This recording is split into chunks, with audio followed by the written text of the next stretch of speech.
Buongiorno Luigi, a te la linea. Buongiorno Sveva e buongiorno, un saluto a Radio Libertà. Oggi abbiamo qualche minuto in meno, però c'è anche un nostro collaboratore che è impegnato, quindi noi siamo un'associazione di volontari che chiamiamo Ufficio Rapporti Sociali. Scusate, ma tra poco farò a parlare tutti gli altri importanti.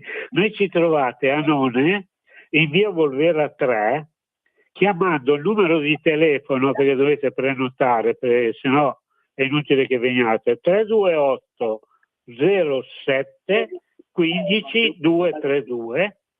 Ci trovate il martedì, il mercoledì, il giovedì e il venerdì dalle 14 alle 16. Poi potete mandarci un'email se avete delle richieste, delle cose, a ufrapportisociali@libero.it, tutto minuscolo. Noi siamo al servizio dei cittadini, quindi tutti i nostri collaboratori, professionisti, sono a titolo gratuito a disposizione. Ecco perché bisogna fare le cose serie. Ringraziamo sempre Radio Libertà, che nella sua trasmissione del filo diretto ci consente di trattare discussioni sul nuovo codice della strada, e nella nostra associazione si trattano argomenti che riguardanti i patronati per le pensioni, il sociale per l'emergenza, CT, bonus, eccetera, servizi legali, penali, amministrativi, condominiali, CAF, cioè voi chiamate, chiedete e noi cerchiamo di aiutarvi, perché con noi fanno parte anche altre associazioni per quanto riguarda le macchine, soprattutto perché il nostro principale importante Claudio Lipodio, presidente dell'Automobile Club Padania, quindi sapete già di cosa parlo. Con noi ci sono le associazioni, Automobile Club Canavese, Registro Padano Veicoli Storici, Muturvei, Delta One, Automoto Club Romagna, Zaccamoto, Registro Italiano Veicoli Storici. Poi abbiamo delle associazioni di invalidi e gente che insomma è più importante di quello che credete, ed è l'associazione Senza Limiti col presidente Federico Gianni, che poi chiameremo, e abbiamo anche i disabili autistici ANGSA, che sarebbe Associazione Nazionale Genitori Soggetti Autistici, e quindi con tutta questa gente noi collaboriamo, interpretiamo e aiutiamo a risolvere anche per loro le loro condizioni, i loro problemi. Oggi iniziamo, come ho detto, con Achille Boeris, però vorrei prima di tutto, perché sennò poi Claudio si arrabbia. Claudio, io ti saluto, ti chiedo due cose: di trattare tutta la trasmissione, io ascolto logicamente, perché te lo dico Claudio, io non ce la faccio più. Comunque come stai Claudio? Poi c'è anche Arturo con te. Claudio? Non è collegato? Sì, Luigi è collegato. Allora Claudio, mi senti? No, non è Claudio, è Achille. Ah no, ma io va bene, allora parlo con Achille, intanto mettimi in collegamento Claudio, grazie. Allora Achille. Io ci sono, ciao, e forza. Oggi parlo una cosa che riguarda anche te. Vorrei parlare della vera amicizia, quella che proviene dal cuore. Inizio con la mia frase che anche che... è scritto, no? Mi senti? Sì, mi adesso sentite? Un pochettino, vai. Mi sentite? Sì, vai.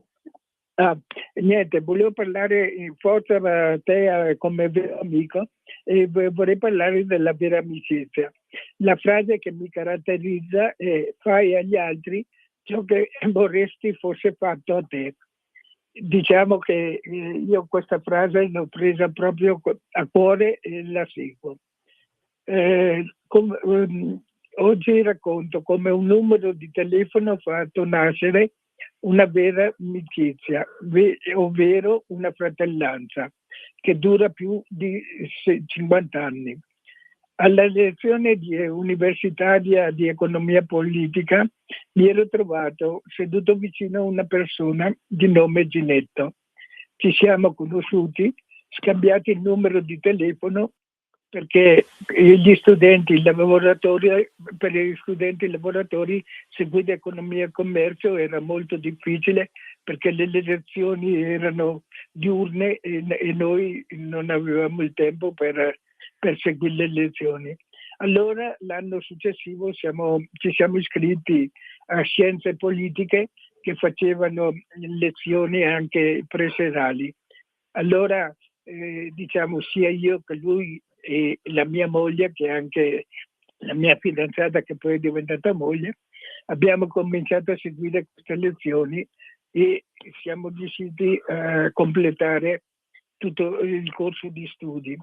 Questo amico, diciamo, a un certo punto mi ha detto perché non studiamo insieme?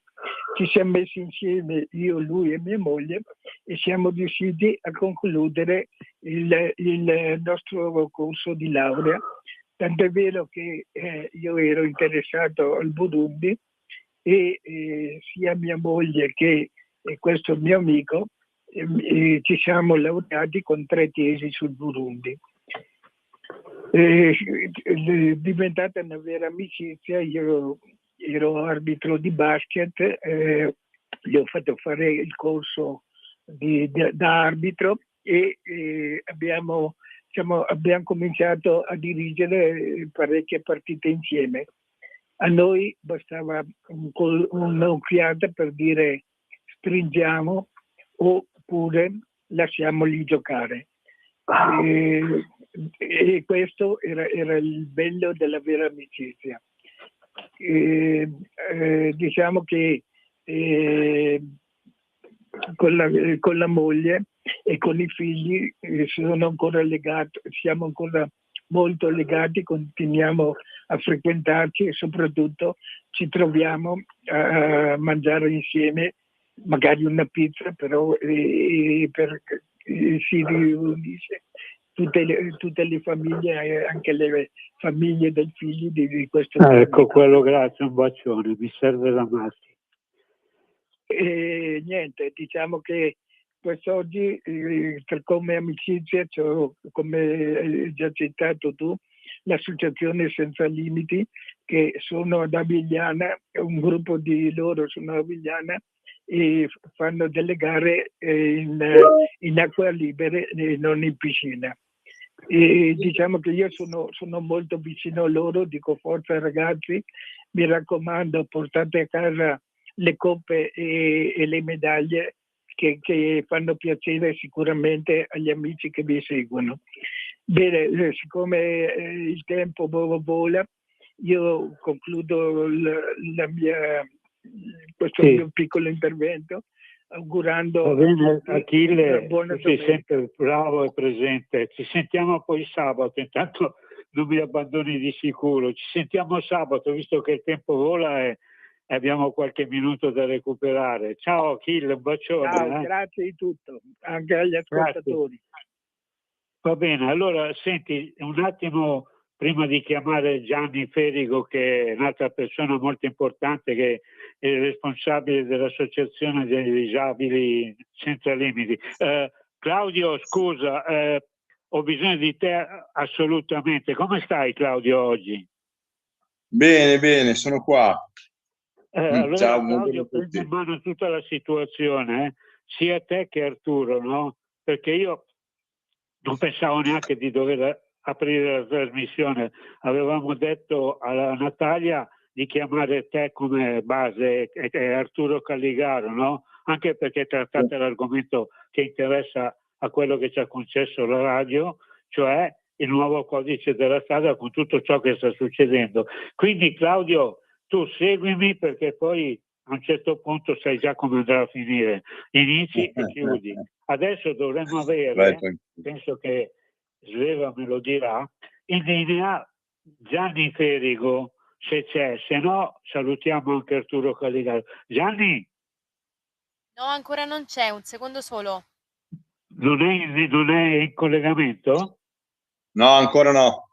Allora, Claudio, cosa ne dici delle situazioni? Perché con te il solito Arturo e il solito ingegner Diego Cudia, per gli argomenti che hai detto che avresti anche trattato anche questa settimana e le altre che vanno avanti, perché io vi darei, come si dice Claudio, una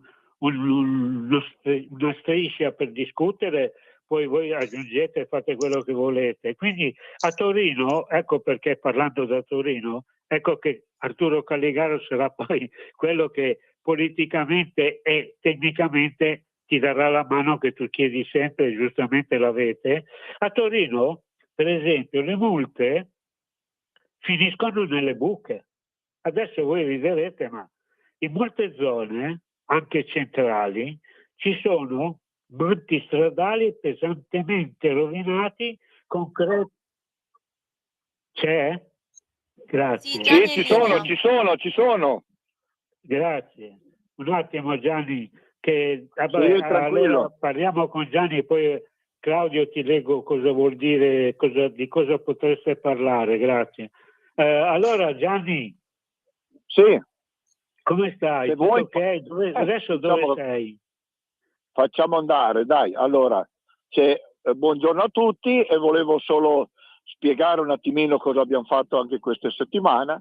Allora, Esatto. domenica siamo andati a fare la finale di basket, siamo andati vicino al lago di Como e abbiamo fatto pratica, c'era la finale di pallacanestro e in pratica abbiamo giocato e siamo arrivati a pratica con le due squadre, la A e la B, abbiamo fatto un secondo posto e un terzo posto, quindi siamo riusciti anche a livello Italia a arrivare tra i primi con tutte e due le squadre.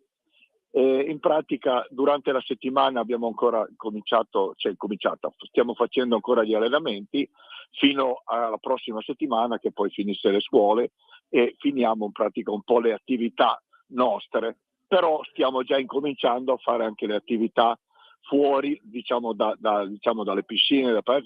In questo momento siamo su al lago di Avigliana a far canoa, quindi in questo momento stanno uscendo con i ragazzi dentro il lago con le canoe. È una giornata in pratica fino a stasera siamo qua ad Avigliana a fare canoa. Chi vuol provare che non è mai andato in canoa o cosa, si entra sempre esclusivamente dentro nel lago il giubbottino, quindi non entra nessuno senza giubbottino.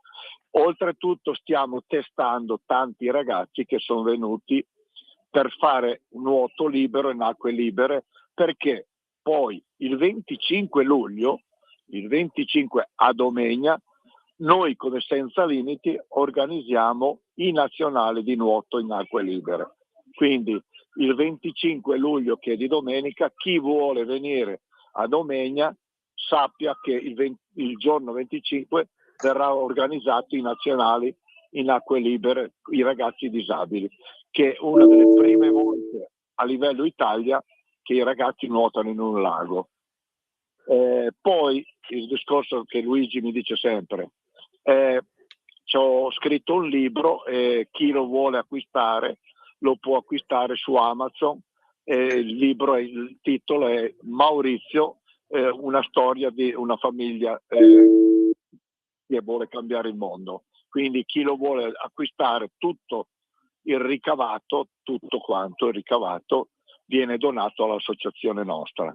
Quindi Luigi, se c'è qualche altra domanda. Sì, la notizia Gianni è che devi dare alla gente che vuole dare alla nostra associazione il 5 per 1000, il 2 per 1000. Chi vuole fare la donazione o fare la donazione si basta sul nostro sito e c'è tutto quanto, le indicazioni del 5 per 1000, c'è chi vuole fare anche una donazione normale, c'è l'IBAN e possono fare la donazione. Quindi il nostro sito è Senza Limiti ASD, e quindi lì c'è proprio scritto tutto quanto quello che uno vuole che cerca. Oltretutto c'è anche scritto le cose che faremo in questo periodo fino a settembre, anche fuori dalle piscine, dalle palestre, dalle cose, perché abbiamo già in programma 4-5 uscite.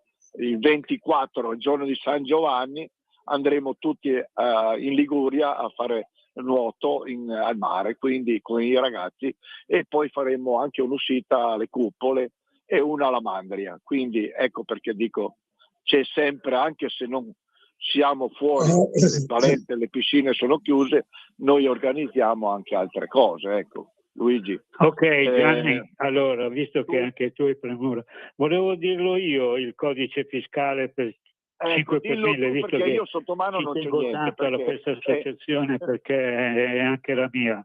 Allora, codice fiscale 9 7 8 4 7 2 5 0 0 1 2.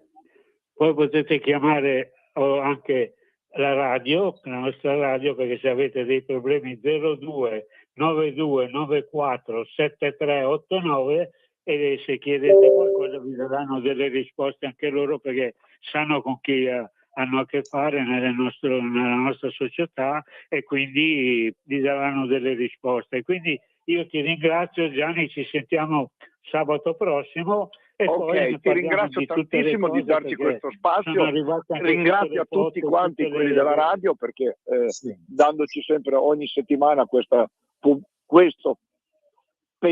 pezzettino di cosa da spiegare, cosa facciamo e cosa non facciamo durante le settimane, ecco. Quindi ok, grazie. Luigi, ti ringrazio tantissimo. Ok, grazie Gianni, ciao. Sabato. Ciao, grazie. Allora, Claudio? Sì, abbiamo fatto parlare i due. Allora, senti, adesso è tutto in mano tua, quindi io stavo dicendo il perché, poi dopo interrompiamo un attimo, perché qui a Torino non finiscono le buche, le multe, perché, ma anche a Milano, credo, dove magari anche all'estero, penso, perché qui dice che, come ti ho detto prima, a chi usa auto, moto e biciclette, il degrado si estende anche in molti marciapiedi, dove i pedoni possono inciampare e cadere con severe conseguenze. Quindi anche ieri mi hanno chiesto lì a None se è giusto che vadano sui marciapiedi sia le biciclette elettriche, biciclette normali, i monopattini, ecco, perché poi dice che nel 2024 il Comune ha speso 480.000 euro per la liquidazione di sinistri, e quest'anno sono già 222 persone comprese dentro. Quindi nello stesso anno l'amministrazione è stata chiamata a versare a titolo di risarcimento per incidenti causati da marciapiedi dissestati, buche o scarsa segnaletica, 52.766 euro, mentre nel 2023 dice che superava i 400.000 euro. Quindi adesso, Claudio, ti passo la parola, poi magari lasciamo lo spazio alla radio e poi avanti con tutta la discussione per quanto riguarda la storia, le novità delle auto. La gente adesso mi sa che Claudio non la vuole più l'auto elettrica. Vabbè, comunque queste sono discussioni. Che dici, Claudio? Vuoi dare a loro un minuto di tempo di pausa alla radio? Certo, diamo la pausa e partiamo in tromba su questo argomento perché è molto interessante. Grazie. Allora a voi studio un minuto di tempo di pubblicità. Grazie. Ascolta i tuoi programmi preferiti, le notizie, la musica che ami e non solo. Con l'app di Radio Libertà puoi interagire con i conduttori, anche quando sei in movimento. Non aspettare, cerca Radio Libertà nello store del tuo smartphone o tablet e scarica l'app gratuitamente. Radio Libertà, tutta la radio con te. Scopri di più su radiolibertà.net. Semplicemente la tua radio. Un nuovo modo per sostenere la tua radio. Visita radiolibertà.net. Ti basta un click e potrai versare il tuo contributo volontario direttamente online. Potrai donare con ogni tipo di carta di credito, anche prepagata. Ti aspettiamo online su radiolibertà.net. Sostieni la tua radio con il tuo contributo volontario. Radio Libertà. La tua radio. Diamo voce alla nostra gente. Di nuovo a te la linea, Luigi. Grazie Sveva. Allora siamo nella seconda parte, anzi salutiamo anche che c'è Arturo Caligaro. Arturo? Ciao Luigi, ciao Claudio, un saluto agli ascoltatori e un ringraziamento alla regia. Sono sì, qua. allora Arturo, nella seconda parte tutta tra te, l'ingegnere e Claudio, perché come dico sempre, l'ingegnere Diego parla dell'Europa, quello che succede all'estero. Tu, te lo dico io, sia a livello politico che a livello tecnico, sei uno dei primi, e Claudio è il presidente ed è anche quello che gestisce tutto. Quindi d'ora in avanti, ragazzi, andate pure avanti fino alla fine. Io ho dato ma l'hai sentito Arturo quello che gli ho detto io di quello che succede a Torino riguardo alle multe che finiscono dalle buche? Nelle buche, sì. Le multe posso aggiungere, Torino ha fatto testo, no? Con la manutenzione stradale, con l'episodio di Piazza San Carlo, che c'è l'anniversario passato da pochi giorni, e perché Piazza San Carlo è la dimostrazione plastica di quello che è come intesa la manutenzione a Torino, no? Quindi, sai, finché non succede un fatto luttuoso e nessuno si muove, poi dopo allora indagini e quant'altro, allora la città poi si muove. Il problema della manutenzione è un problema comune a tutti i comuni. Sai perché, Luigi? Perché non tagli i nastri, non fa consenso. Cioè, è meglio inaugurare, che ne so, un gay pride oppure un evento dove arriva qualche personaggio famoso che va su tutti i giornali, che non riparare due buche. Non vai sui giornali a riparare due buche. Quindi i nostri amministratori, sai, sono più sensibili al fatto di poter fare notizie e apparire sui giornali che non quello di dare un servizio effettivo ai propri cittadini. È tutto lì il discorso, no? È chiaro che Torino, Claudio, Arturo, a Torino, noi che viaggiamo a Torino, in provincia, comunque lo sai anche tu, guarda che non ci sono piccole buche, ormai tutte le strade sono incasinate, tutte non vengono riparate, oppure se riparano 3 metri di territorio e i 150 che sono ancora peggiori non li toccano neanche. Ecco perché io non intendo intervenire, perché voi viaggiate tutti i giorni, tu per esempio adesso sei anche più in su ancora e avrai già visto altre cose, quindi è giusto far ascoltare alla gente che poi verrà in settimana prossima sia a chiedere per livelli pratici e tecnici, ma poi anche a livelli reali, perché hanno preso le multe, ragazzi. Claudio, sappiate, volevo dire a Sveva di mettere in contatto, chiamare anche l'ingegnere Diego, perché così loro tre, come sempre, sanno come comportarsi. Allora, Claudio, hai sentito Arturo, quindi mi raccomando, a voi la voce, andate avanti. Grazie. No.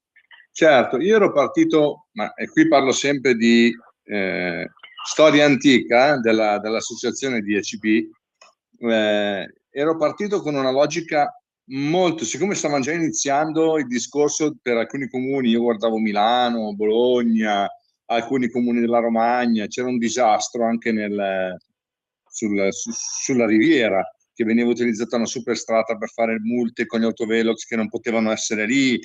E si fece molto lavoro anche diretto, 8 anni di processo mi sono fatto io per aver cercato di prendere una multa lì presa, e ho denunciato ovviamente la polizia municipale perché sapevamo cosa dovevamo fare, ma non volevamo mettere a rischio nessuno. Io e un'altra persona, Luca, ci siamo fatti 8 anni di processo per essere completamente assolti dopo 8 anni, ma all'inizio avevamo quasi 40 anni di carcere per tutti i reati che ci avevano dato in risposta alla nostra denuncia. Ma questo non è per valorizzare quello che abbiamo fatto, è stata una scelta, l'abbiamo fatta. Il discorso che da lì noi eravamo partiti con una campagna, anche politica, per cercare di fare in modo che queste buche di cui parla Luigi, ma si parla anche di rifacimenti di strade o progettistica viabilistica, data anche dall'evoluzione delle auto. Le auto si sono allargate, si sono ingrandite, adesso ci sono anche quelle elettriche, ci sono un sacco di problematiche che cambiano nel tempo. La nostra era semplicemente dire: questa è normale amministrazione pubblica, quindi le sanzioni, le multe devono andare in un fondo regionale di educazione stradale, un fondo a gestione regionale, quindi tutti i soldi che questi signori comuni facevano con le multe dovevano, secondo la nostra proposta, andare al 90% a questo fondo regionale, che utilizzava questi fondi per sistemare le strade, fare progetti viabilistici, fare i progetti per educazione stradale nelle scuole, fare cose per fare in modo che le generazioni future avessero un futuro migliore, sia con dei bei progetti, sia con della buona educazione. Volevamo semplicemente togliere questa arma che era in mano ai comuni, che ancora oggi è in mano ai comuni. Ci sono comuni che fanno 60, 70, 80 milioni di euro l'anno e risanano i bilanci pubblici.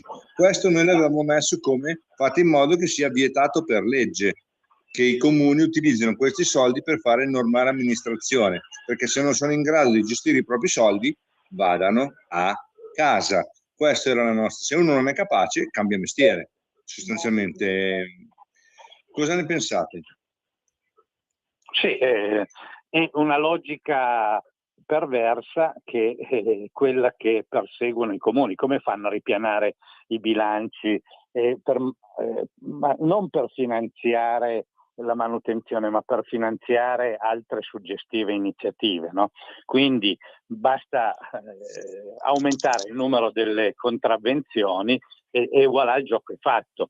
Senza considerare che poi magari a bilancio mettono 4 milioni di introito, poi in effetti ne incassano sì e no la metà, no?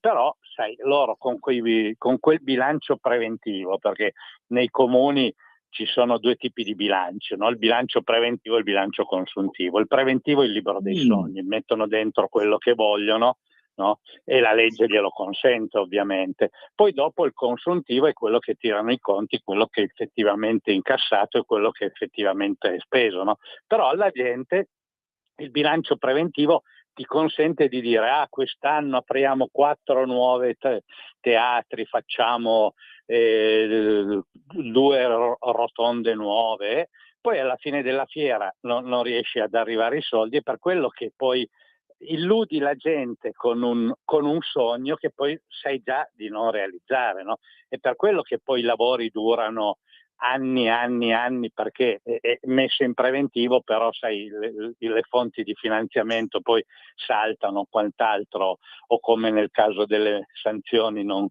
vengono incassate, ed ecco che poi alla resa dei conti non fai quello che dici. E il problema è proprio quello, no? Tu dici: vogliono ripianare i bilanci, ma oltre che ripianare i bilanci vogliono anche fare un po' di propaganda, no? Perché con quel preventivo di introiti loro ci possono fare un po' di incremento della loro immagine, no? Della classe politica che amministra. Questo in tutte le amministrazioni, nessuna esclusa. Però appunto, come dici tu, non è giusto che tu, quando non sai come reperire risorse, pensi solo di elevare sanzioni, perché poi il problema è l'annoso problema che questa radio ripropone non dico da anni, ma da decenni, no? Quello del federalismo fiscale, cioè dare ai comuni la possibilità di, con le proprie risorse, di gestire le competenze del comune senza bisogno di contributi statali, di compensazioni o quant'altro, no? Quindi il principio di sussidio. Così, Arturo, io adesso chiudo perché non riusciamo a collegarci perché non c'è lo spazio. vi saluto, ci sentiamo sabato prossimo, voi chiudete la trasmissione e tra poco sarà collegato l'ingegner Diego Cudia. Quindi vi saluto, vi do un bacione a tutti, alla radio eccetera, e diamo lo spazio all'ingegnere. Quindi voi due, che siete quelli che trattano, sappiate che avete con voi anche tra qualche minuto l'ingegner Diego. Ci sentiamo noi sia la settimana prossima, Arturo, in ufficio, e un bacione a tutti gli ascoltatori. A voi studio, grazie. Ciao Luigi. Arturo, c'è una cosa importante, tra le cose che appunto noi avevamo proposto, che ci sembravano molto logiche, ma le cose molto logiche a volte cozzano con la politica e con la politica amministrativa. E noi avevamo chiesto anche un'altra cosa, di vietare la possibilità dei comuni di mettere a bilancio preventivo, grazie che me l'ha ricordato, questa era una finestra che avevo chiuso, a bilancio preventivo le sanzioni fatte ma non ancora incassate e le sanzioni in diavenire, cioè le sanzioni che dovevano arrivare. Perché? Perché una volta capitò, forse te la ricordi, che il Comune di Roma inondò il Trentino Alto Adige di multe. Fecero qualcosa come 100 milioni di euro di multe che poi ritirarono l'anno successivo perché erano tutte false. Nessuno ebbe un minimo processo, almeno non se ne dà nota, ma misero a bilancio per parare il culo all'amministrazione, scusate il termine colorito, misero praticamente, si inventarono decine di migliaia di multe che mandarono, per errore ovviamente, a mezzo Trentino Alto Adige, che arrivavano tutte da Roma, tutte autovelox, tutte con le targhe delle auto del Trentino, anche di decine di migliaia di persone che hanno detto noi là non ci siamo mai andati. Questo è capitato anche a me alla Spezia con 2 multe autovelox, che poi si scoprì che la macchina era francese con la mia stessa targa, ma queste cose succedono. Dovrebbe essere arrivato il nostro ingegnere. Pronto? Sì, buongiorno Luigi, buongiorno a tutti e ai radioascoltatori di Radio Libertà. Buongiorno a tutti, sono qui. Eccoci. No, stavamo parlando appunto di questo fatto non ho potuto ascoltare. Che molti comuni usano il metodo la sanzione preventiva o il bilancio preventivo di mettere quante multe quanti soldi incasseranno dalle multe e come li utilizzeranno a fine pubblico. Io anni fa con l'associazione avevamo detto che queste due cose dovevano essere messe fuori legge, perché l'utilizzo dei fondi delle multe doveva andare a un fondo regionale. Avevamo anche costruito tutta la struttura, tutta l'infrastruttura che doveva gestire questi fondi, ma non andò a buon fine ovviamente. E un'altra cosa era di fare in modo che per legge non si potessero mettere queste cose nei bilanci preventivi, perché questi si inventano cosa incasseranno e poi sono false. Un esempio fu il Trentino Alto Adige, che adesso non ricordo l'anno, fu inondato di multe dal Comune di Roma per autovelox, multe poi ovviamente quasi tutte annullate, purtroppo qualcuno l'avrà anche pagate queste multe. E erano tutte multe false, perché a bilancio preventivo hanno messo 80-100 milioni di euro per fare determinate cose, sostanzialmente per risanare il bilancio dell'anno precedente perché o l'anno successivo perché non era a posto, e si sono inventati le multe, e queste cose per legge non dovrebbero succedere. Noi avevamo fatto le proposte per fare in modo che non si potesse fare, ma queste cose le fanno ancora oggi. Sì, le fanno ancora oggi. Tra l'altro leggevo che in Italia adesso molte di questi comuni piangono perché i vari TAR, comunque ci sono sentenze delle corti europee che comunque invalida questo tipo perché laddove, abbiamo detto anche da questi microfoni, laddove questi autovelux omologati ma non collaudati chiaramente danno origine a documenti non attendibili, quindi praticamente, come dite voi, falsi, ecco, e non pagabili. Tuttavia molte persone hanno dovuto pagare queste sanzioni, queste multe, o per paura o per ritorsioni certe, e quindi adesso si ritrovano a dover fare dei ricorsi per avere indietro i soldi pagati. E per giunta sentivo anche che i comuni che facevano affidamento a questi soldi per in qualche modo aumentare i bilanci, per in qualche modo come dire, portare a pareggio i bilanci, adesso piangono poverini perché non hanno più questi soldini, perché comunque sono calati anche tanto tutte le sanzioni, quindi le multe di autovelox. Qualcuno dice bene, altri però adesso i comuni non hanno più soldi. Giustamente, come dicevate prima, se questi soldi venivano usati sempre a fini proprio stradali per in qualche modo essere utilizzati, ecco, usiamo termini che tutti possono capire, utilizzati per migliorare la strada, migliorare anche il controllo, eccetera, eccetera, la gente magari non se la sentiva, non faceva più ricorso.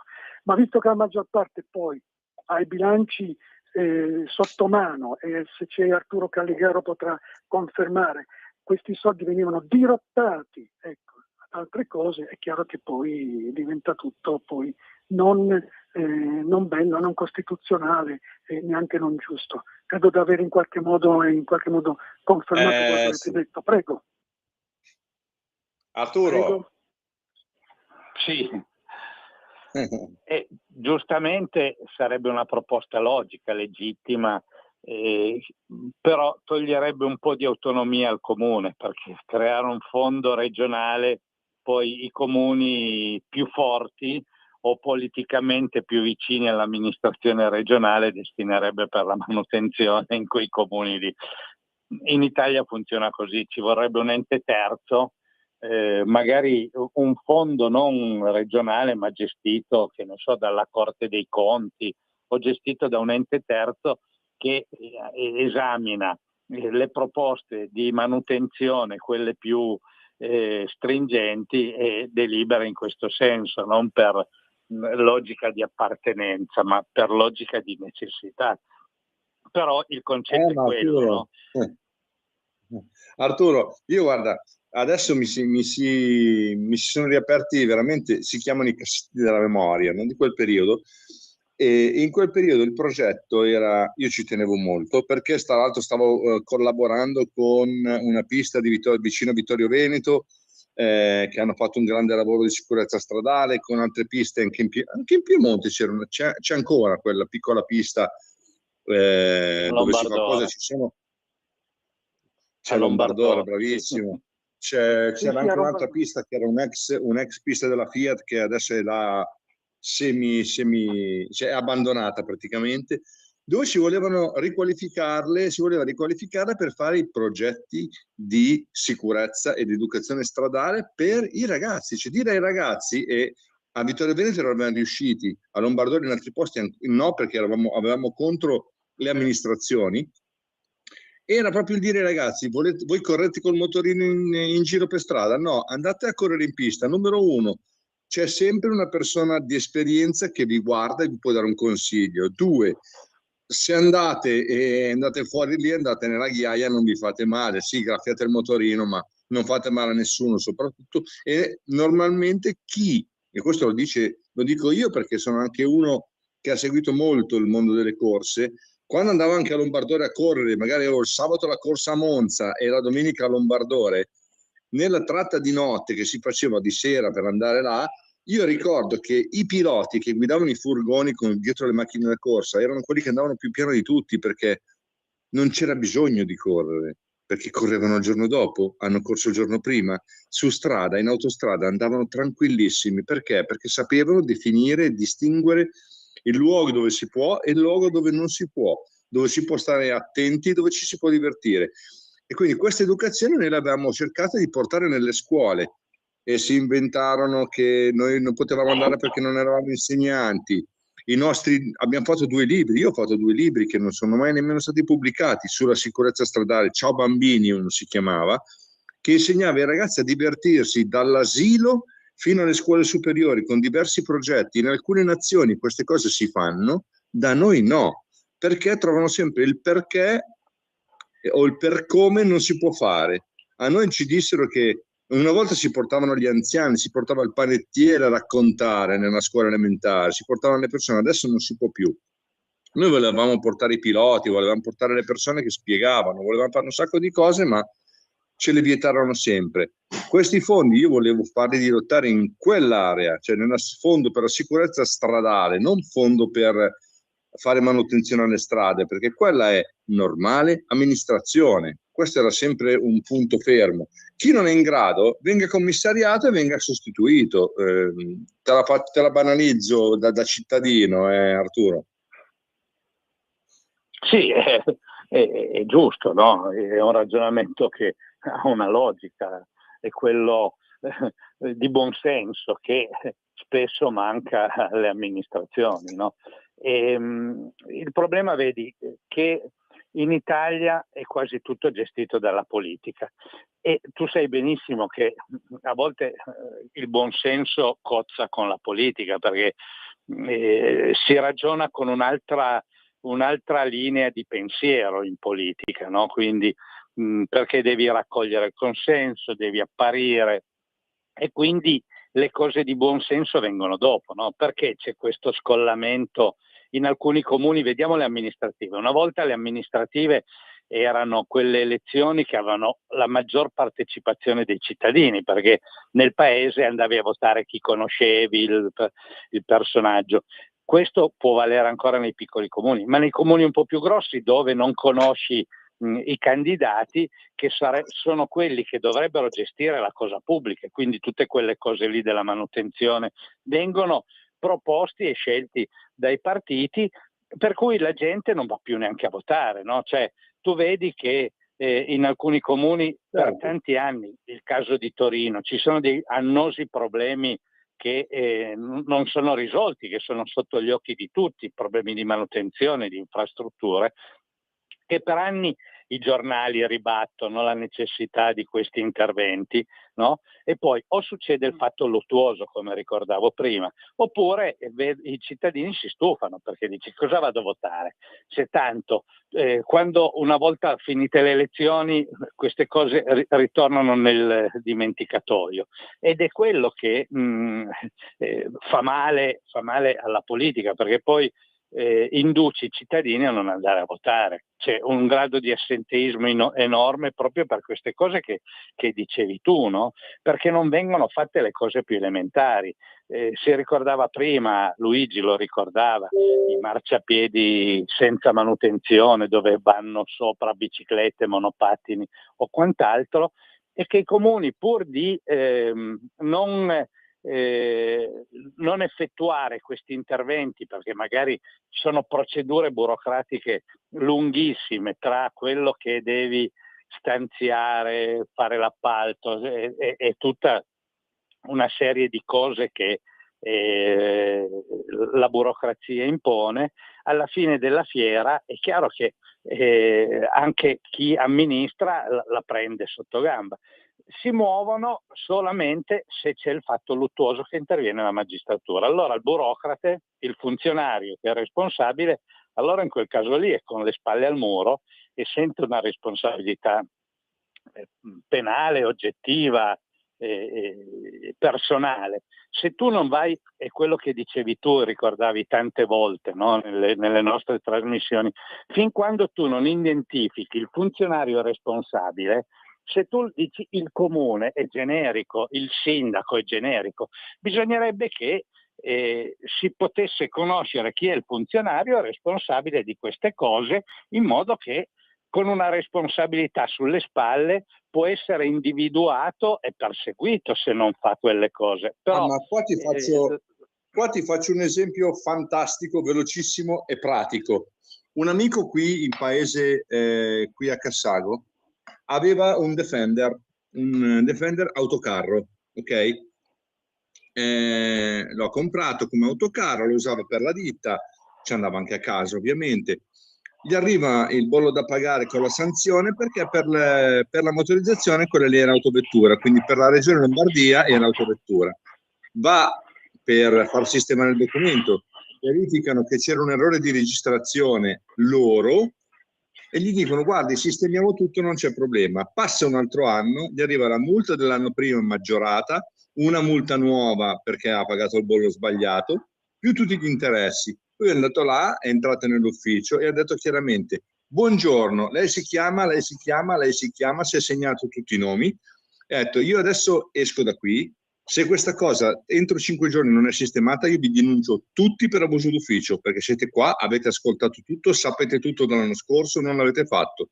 In 4 giorni era tutto sistemato. Lui ha dovuto prendere i nomi e i cognomi delle persone e dire che li denunciava per abuso d'ufficio e andava contro le persone. Purtroppo i funzionari pubblici, come in pochi casi, perché nella maggior parte dei casi ci sono persone che di cuore, di passione e decidono di fare per tutta la vita quel lavoro, anche ingrato a volte, ma ci sono persone che se ne fregano altamente e queste persone devono essere rimosse. E purtroppo questa cosa non succede, e con le multe stradali questa regola che noi avevamo proposto era sicuramente una rivoluzione, sarebbe stata una rivoluzione sulla sicurezza. Avrebbero messo gli autovelox dove servivano veramente, avevano messo i controlli in strada dove servivano. Io vi faccio l'esempio della Bulgaria, poi mi zittisco. In Bulgaria la polizia è in strada e in autostrada, i controlli ci sono e ti fermano, se vai forte ti fermano, ti fanno la multa lì, ti fermano, non ti fanno arrivare a casa la multa 3 mesi dopo insieme a tutte le altre multe, perché a loro interessa solo il guadagno economico di quella multa, non che tu non sei pericoloso. Il problema è che tu sei pericoloso. In Brasile a me è capitato che hanno fermato di vedere che hanno fermato delle macchine semplicemente per dirgli vai piano, non per fargli la multa, perché più avanti c'era un pericolo possibile, perché c'era una scuola o c'era qualcosa, e hanno semplicemente fermato la persona e gli hanno detto devi andare piano, non l'hanno fermato per spennarlo. Poi invece è tutto uno spennamento continuo, o no Arturo? Sì. Se posso rubare qualche secondo, se proprio così, sì. Poi lascia giustamente. Questo che avete detto mi collega al fatto che giustamente anche in Spagna e in Francia e in Germania, dove mi trovo a girare così, la polizia stradale è in strada e fa riscossione proprio subito di sanzioni, cioè ti multali sul posto con lettori di carta di credito, tanto ormai non ci sono più problemi di ritirare i soldi eccetera, e quindi in qualche modo questo in qualche modo è anche un ottimo deterrente. Io guardavo anche, perché ho avuto modo di partecipare alla sfilata del 2 giugno così, e al genetliaco della festa dei carabinieri, dove nel settore che mi toccava più da vicino, dove ho visto le auto d'epoca dei carabinieri, e a fianco c'era anche anche nelle supercar, vedi Lamborghini, vedi queste auto qui, ecco, i stessi comandanti, capitani, così, laddove poi parlavano, anche poi ci siamo messi a parlare, dico, ma perché invece con dei bambini che chiedevano quanto fa questa macchina? Ovvio che una Lamborghini arriva a fare 250, 270, eccetera, ma nessuno ha detto che quella macchina serviva per portare magari un cuore malato ad un bambino che stava all'ospedale, e quindi a dei bambini. Quindi capite bene che già l'istruzione, una volta lo si diceva, queste cose sì, la macchina veloce serve per portare aiuto. Oggi la macchina veloce, i bambini, visto che i carabinieri e polizia fanno tanto affidamento su queste giovani generazioni, quindi ragazzine e ragazzine di 5, 6, 7, 8 anni così, non riescono più, o non vogliono, o non possono, non hanno più la mentalità di inculcare. Sì, si va veloce quando si deve andare veloce, ma generalmente, come facevano i vostri colleghi che guidavano i furgoni, generalmente si va piano. Prego, ho voluto solo aprire e fare questa piccola così. E quindi questo è quanto. Arturo. Purtroppo dobbiamo chiudere, perché però dovremmo riprenderlo sto discorso, perché diversamente poi saluto dagli altri stati, la polizia che va in strada è tutelata dalle norme. Figuriamoci in Italia, fermano una famiglia di Rom questi ancora aggrediscono i carabinieri, gli spaccano tutto e tanto sanno che in Italia hanno l'impunità, no? Quindi bisognerebbe anche fare questo ragionamento, avere delle normative che tutelino di più gli agenti. Con questo saluto, auguro una buona giornata agli ascoltatori, un ringraziamento alla regia e un abbraccio a te Claudio e Diego, e a sentirci sabato prossimo. Ciao Arturo. Ciao Arturo. Anch'io approfitto. Ingegnere, grazie per la partecipazione. Begli argomenti, li riporteremo avanti. Senza meno, saluto tutti la radio e un abbraccio a Luigi Sinatora, a presto a tutti quanti, buon fine settimana. Buon fine settimana a tutti, ci sentiamo sabato prossimo, sempre qui, ore 11. Arrivederci a tutti, buon weekend. Avete ascoltato Filo Diretto.